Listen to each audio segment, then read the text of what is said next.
आदरणीय मेरे प्रिय दोस्तों और प्रभु प्रेमियों, आपके समक्ष श्री गर्ग संहिता का दूसरा अध्याय का वृत्तांत आपके समक्ष रख रहा हूँ, जिसमें ब्रह्मा आदि देवों द्वारा गोलोक धाम का दर्शन का वृत्तांत आया है। तो दोस्तों, बने रहिए इस वृत्तांत में मेरे साथ अंत तक। आपको स्वयं पता लगेगा कि किस तरह ब्रह्मा आदि देवों द्वारा गोलोक धाम का दर्शन का यह वृत्तांत श्री गर्ग संहिता में दिया गया है। तो दोस्तों, बिना समय गवाए आइए इस वृत्तांत को शुरू करते हैं। दोस्तों, नारद जी कहते हैं कि जो जीव पाकर भी कीर्तनीय भगवान श्री कृष्ण का कीर्तन नहीं करता, वह दुर्बुद्धि मनुष्य मोक्ष की सीढ़ी पाकर भी उस पर चढ़ने की चेष्टा नहीं करता। राजन, अब इस वराह कल्प में धराधाम पर जो भगवान श्री कृष्ण का पदार्पण हुआ है और यहाँ उनकी जो जो भी लीलाएं हुई हैं, वह सब मैं आपसे कहता हूँ। आप ध्यान लगाकर सुनिए। बहुत पहले की बात है। दानव, दैत्य, आसुर स्वभाव के मनुष्य और दुष्ट राजाओं के भारी भार से अत्यंत पीड़ित हो चुकी पृथ्वी गौ का रूप धारण करके अनाथ की भांति रोती बिलखती हुई अपनी आंतरिक व्यथा निवेदन करने के लिए ब्रह्मा जी की शरण में गई। उस समय उसका शरीर कांप रहा था। किसका शरीर? गौ रूपी पृथ्वी का शरीर कांप रहा था। वहाँ उसकी कष्ट कथा को सुनकर ब्रह्मा जी ने उसको धीरज बंधाया और तत्काल समस्त देवताओं तथा शिव जी को साथ लेकर भगवान नारायण के बैकुंठ धाम में पधारे। वहाँ जाकर ब्रह्मा जी ने चतुर्भुज भगवान विष्णु को प्रणाम किया और प्रणाम करने के पश्चात सारा अभिप्राय उनसे निवेदन कर दिया। तब लक्ष्मीपति भगवान विष्णु उन उद्विग्न देवताओं तथा ब्रह्मा जी से इस प्रकार बोले। श्री विष्णु जी ने कहा कि हे ब्रह्मन, साक्षात भगवान श्री कृष्ण ही अगणित ब्रह्मांडों के स्वामी, परमेश्वर, अखंड स्वरूप तथा देवातीत हैं। उनकी लीलाएं अनंत एवं अनिर्वचनीय हैं। उनकी कृपा के बिना यह कार्य कदापि सिद्ध नहीं हो सकता। अतः तुम उन्हीं के अविनाशी एवं परम उज्ज्वल धाम में शीघ्र जाओ। ब्रह्मा जी बोले कि हे प्रभु, आपके अतिरिक्त कोई दूसरा भी परिपूर्णतम तत्व है, यह मैं नहीं जानता। यदि कोई दूसरा भी आपसे उत्कृष्ट परमेश्वर है तो उसके लोक का मुझे दर्शन करा दीजिए। श्री नारद जी कहते हैं कि ब्रह्मा जी के इस प्रकार निवेदन करने पर परिपूर्ण भगवान विष्णु ने संपूर्ण देवताओं के साथ ब्रह्मा जी को ब्रह्मांड शिखर पर विराजमान गोलोक धाम का मार्ग दिखला दिया। वामन जी के बाएं पैर के अंगूठे से ब्रह्मांड के शिरोभाग का भेदन हो जाने पर जो छिद्र हुआ, वह ब्रह्मदेव, वह ब्रह्मद्रव नित्य अक्षय नीर से परिपूर्ण था। सब देवता उसी मार्ग से वहाँ के लिए नियत जलयान द्वारा बाहर निकले। वहाँ ब्रह्मांड से ऊपर पहुंचकर उन सब ने नीचे की ओर उस ब्रह्मांड को कलिंग बिंब यानी के तूंबे की भांति देखा। इसके अतिरिक्त अन्य भी बहुत से ब्रह्मांड उसी जल में इंद्रायण फल के सदृश इधर उधर लहरों में लुढ़क रहे थे। यह देखकर सब देवताओं को विस्मय हो आया। वे चकित हो गए। वहाँ से करोड़ों योजन ऊपर 8 नगर मिले, जिनके चारों ओर दिव्य चाहरदीवारी शोभा बढ़ा रही थी और झुंड के झुंड रत्नादिमय वृक्षों से उन पुरियों की मनोरमता बढ़ गई थी। वहीं ऊपर देवताओं ने विरजा नदी का सुंदर तट देखा, जिससे विरजा की तरंगें टकरा रही थी। वह तट प्रदेश उज्जवल रेशमी वस्त्र के समान शुभ्र दिखाई देता था।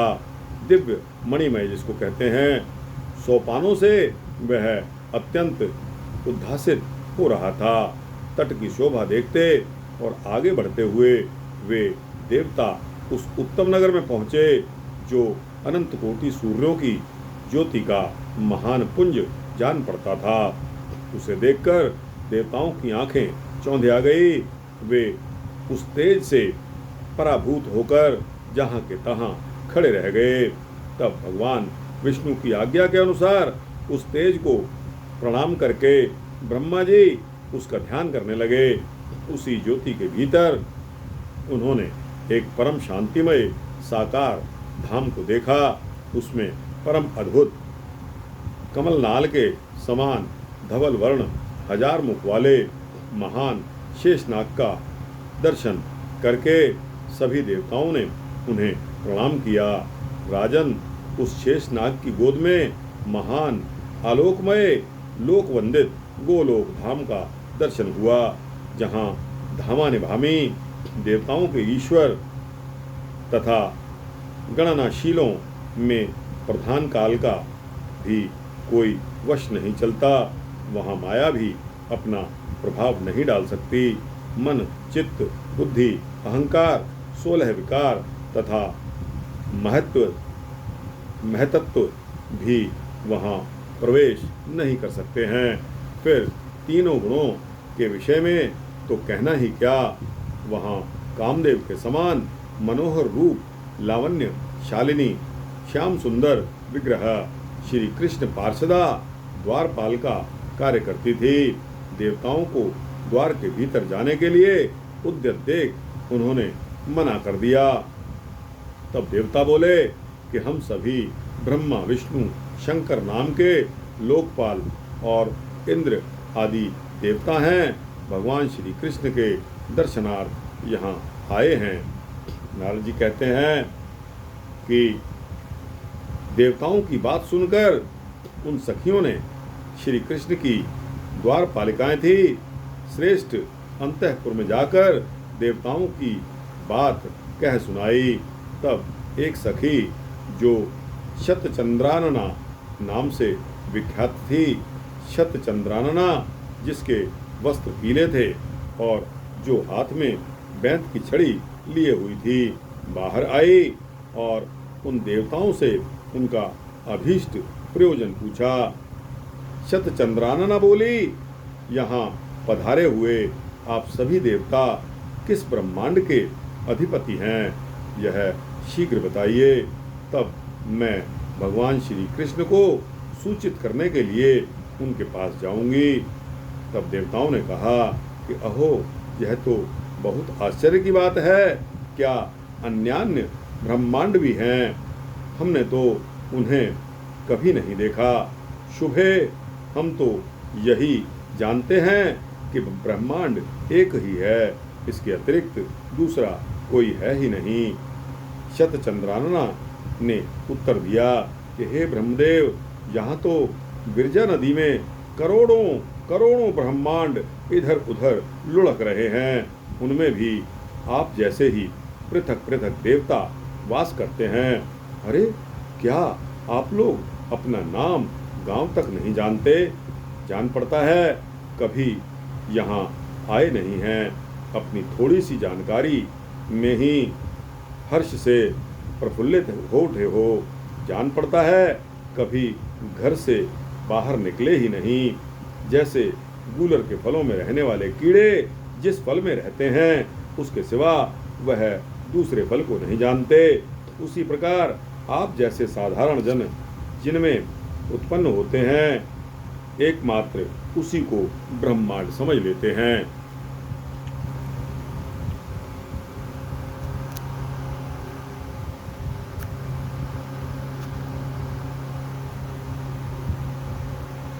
श्री नारद जी ने कहा कि इस प्रकार उपहास के पात्र बने हुए सभी देवता चुपचाप खड़े रहे और कुछ भी नहीं बोल सके। उन्हें चकित से देखकर भगवान विष्णु ने कहा, श्री विष्णु जी बोले कि जिस ब्रह्मांड में भगवान कृष्णगर्भ का सनातन अवतार हुआ है तथा त्रिविक्रम विराट रूपधारी वामन के नख से जिस ब्रह्मांड में विवर बन गया है वहीं हम निवास करते हैं।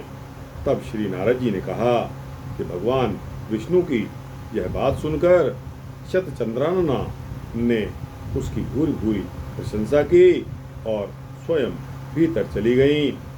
फिर शीघ्र ही आ गई और सभी को अंतःपुर में पधारने की आज्ञा देकर वापस चली गई। तदनंतर संपूर्ण देवताओं ने परम सुंदर धाम गोलोक का दर्शन किया। वहाँ गोवर्धन नामक गिरिराज शोभा पा रहे थे। गिरिराज का वह प्रदेश उस समय बसंत का उत्सव मनाने वाली गोपियों और गौओं के समूह से घिरा हुआ था। कल्प वृक्षों तथा कल्पलताओं के समुदाय से सुशोभित हो रहा था और रासमंडल उसे मंडित यानी के अलंकृत कर रहा था। वहाँ श्याम वर्ण वाली उत्तम यमुना नदी स्वच्छंद गति से बह रही थी। तट पर बने हुए करोड़ों प्रासाद उसकी शोभा बढ़ाते हैं और उस नदी में उतरने के लिए वैदुर्य मणि की सुंदर सीढ़ियाँ बनी हैं। वहाँ दिव्य वृक्षों और लताओं से भरा हुआ वृंदावन अत्यंत शोभा पा रहा है। भांति भांति के विचित्र पक्षियों, भ्रमरों तथा वंशीवट के कारण वहाँ की सुषमा और बढ़ रही है। वहाँ सहस्त्र दल कमलों के सुगंधित पराग को चारों ओर पुनः पुनः बिखेरती हुई शीतल वायु मंद गति से बह रही है। वृंदावन के मध्य भाग में 32 वनों से युक्त एक निज निकुंज है। चार दीवारियां और खाइयां उसे सुशोभित कर रही हैं। उसके आंगन का भाग लाल वर्ण वाले अक्षय वटों से अलंकृत है। पद्मराग आदि 7 प्रकार की मणियों से बनी दीवारें तथा आंगन के फर्श में बड़ी शोभा पाते हैं। करोड़ों चंद्रमाओं के मंडल की छवि धारण करने वाले चंदोवे उसे अलंकृत कर रहे हैं तथा उनमें चमकीले गोले लटक रहे हैं। फहराती हुई दिव्य पताकाएं एवं खिले हुए फूल मंदिरों एवं मार्गों की शोभा बढ़ाते हैं। वहाँ भ्रमरों के गुंजारव संगीत की सृष्टि करते हैं तथा मत्त मयूरों और कोकिलों के कलरव सदा श्रवण गोचर होते हैं। वहाँ बाल सूर्य के सदृश कांतिमान अरुण पीत कुंडल धारण करने वाली ललनाएं शत शत चंद्रमाओं के समान गौरव वर्ण से उद्भासित होती हैं।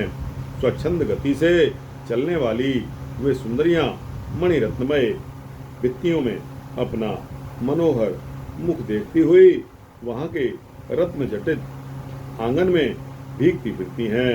उनके गले में हार और बाहों में कयूर शोभा देते हैं। नूपुरों तथा करधनी की मधुर झनकार वहाँ गूंजती रहती है। वे गोपांगनाएं मस्तक पर चूड़ामणि धारण किए रहती हैं। वहीं पर द्वार द्वार पर कोटि कोटि मनोहर गौओं के दर्शन होते हैं। वे गौएं दिव्य आभूषणों से विभूषित हैं और श्वेत पर्वत के समान प्रतीत होती हैं। सब की सब दूध देने वाली तथा नई अवस्था की हैं। सुशीला सुरूपा तथा सदा गुणवती हैं। तभी सभी सवत्सा और पीली पूंछ की हैं। ऐसी भव्य रूप वाली गायें वहाँ सब ओर विचरण कर रही हैं। उनके घंटों तथा मंजीरों से मधुर ध्वनि पैदा हो रही है। किंकणी जालों से विभूषित उन गवों के सींगों में सोना मढ़ा गया है। वे सुवर्ण तुल्य हार एवं मालाएं धारण करती हैं। उनके अंगों से प्रभा छिटकती रहती है। सभी गौएं भिन्न भिन्न रंग वाली हैं। कोई उजली, कोई काली, कोई पीली, कोई लाल, कोई हरी, कोई तांबे के रंग की और कोई चितकबरी रंग की गायें हैं। किन्हीं किन्हीं का वर्ण धुएं जैसा है। बहुत सी कोयल के समान काले रंग वाली हैं। दूध देने में समुद्र की तुलना करने वाली उन गायों के शरीर पर तरुणियों के कर चिन्ह सुशोभित हैं, अर्थात युवतियों के हाथों के रंगीन छापे दिए गए हैं। हिरन के समान छलांग भरने वाली बछड़ों से उनकी अधिक शोभा बढ़ गई है। गायों के झुंड में विशाल शरीर वाले सांड भी इधर उधर घूम रहे हैं, जिनकी लंबी गर्दन और बड़े बड़े सींग हैं। उन सांडों को साक्षात धर्म धुरंधर कहा जाता है। दोस्तों, सिर्फ 5-6 मिनट का यह वृत्तांत और बचा है। गौओं की रक्षा करने वाले चरवाहे भी वहाँ अनेकों हैं। उनमें से कुछ तो हाथ में बैंत की छड़ी लिए हुए हैं और दूसरों में हाथों में सुंदर बांसुरी शोभा पाती है। उन सभी के शरीर का रंग श्यामल है। वे भगवान श्री कृष्णचंद्र की लीलाएं ऐसे मधुर स्वरों से गाते हैं कि उसे सुनकर कामदेव भी मोहित हो जाता है। इस दिव्य निज निकुंज को संपूर्ण देवताओं ने प्रणाम किया और भीतर चले गए। वहां उन्हें 1000 दल वाला एक बहुत बड़ा कमल दिखाई पड़ा। वह ऐसा सुशोभित था मानो प्रकाश का पुंज हो। उसके ऊपर एक 16 दल का कमल है तथा उसके ऊपर भी एक 8 दल वाला कमल है। उसके ऊपर चमचमाता हुआ एक ऊंचा सिंहासन है। 3 सीढ़ियों से संपन्न वह परम दिव्य सिंहासन कौस्तुभ मणियों से जड़ित होकर अनुपम शोभा पाता है। उसी पर भगवान श्री कृष्णचंद्र श्री राधिका जी के साथ विराजमान है। ऐसी झांकी उन समस्त देवताओं को मिली।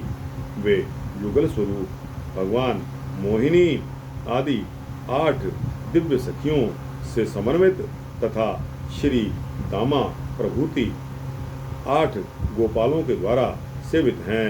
उनके ऊपर हंस के समान सफेद रंग वाले पंखे झले जा रहे हैं और हीरों से बनी मूठ वाले चमर डुलाए जा रहे हैं। भगवान की सेवा में करोड़ों ऐसे छत्र प्रस्तुत हैं जो कोटि चंद्रमाओं की प्रभा से तुलित हो सकते हैं। भगवान श्री कृष्ण के वाम भाग में विराजित श्री राधिका जी से उनकी बाईं भुजा सुशोभित है। भगवान ने स्वेच्छा पूर्वक अपने दाहिने पैर को टेढ़ा कर रखा है। वे हाथ में बांसुरी धारण किए हुए हैं। उन्होंने मनोहर मुस्कान से भरे मुखमंडल और भ्रिकुटी विलास से अनेकों कामदेवों को मोहित कर रखा है। श्री हरि की मेघ के समान श्यामल कांति है। कमल दल की भांति बड़ी बड़ी विशाल आंखें हैं। घुटनों तक लंबी भुजाओं वाले वे प्रभु अत्यंत पीले वस्त्र पहने हुए हैं। भगवान गले में सुंदर वनमाला धारण किए हुए हैं, जिस पर वृंदावन में विचरण करने वाले मतवाले भ्रमरों की गुंजार हो रही है। पैरों में घुंघरू और हाथ में कंकण की छठा छिटका रहे हैं। अति सुंदर मुस्कान मन को मोहित कर रही है। श्री वत्स का चिन्ह, बहुमूल्य रत्नों से बने हुए किरीट, कुंडल, बाजूबंद और हार यथा स्थान भगवान की शोभा बढ़ा रहे हैं। भगवान श्री कृष्ण के ऐसे दिव्य दर्शन प्राप्त करके संपूर्ण देवता आनंद के समुद्र में गोता लगाने लगे। अत्यंत हर्ष के कारण, खुशी के कारण उनकी आंखों से आंसुओं की धारा बह चली।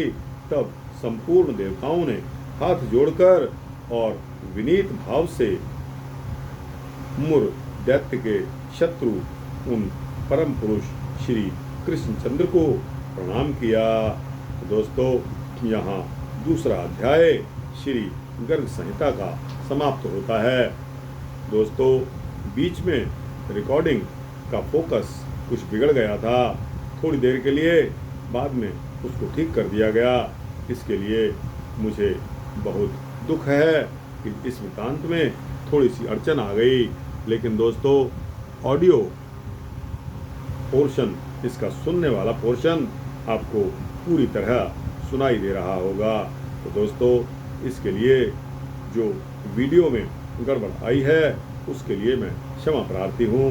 दोस्तों, मौका लगा तो फिर कभी इस वृत्तांत की पुनरावृत्ति आपके समक्ष रखूँगा। तो दोस्तों, श्री गर्ग संहिता का द्वितीय अध्याय आपको कैसा लगा? अच्छा लगा हो तो इसको लाइक और शेयर करिए, अपने दोस्तों, भक्तों, मित्रों, जिज्ञासुओं को भेजिए। दोस्तों, इस कमेंट सेक्शन में जाकर अपनी राय अवश्य दीजिए। इस चैनल को सब्सक्राइब कर देंगे तो आपको इसी तरह के सूक्ष्म भक्ति वृत्तांत मिलते रहेंगे। जय श्री कृष्णचंद्र महाराज की जय।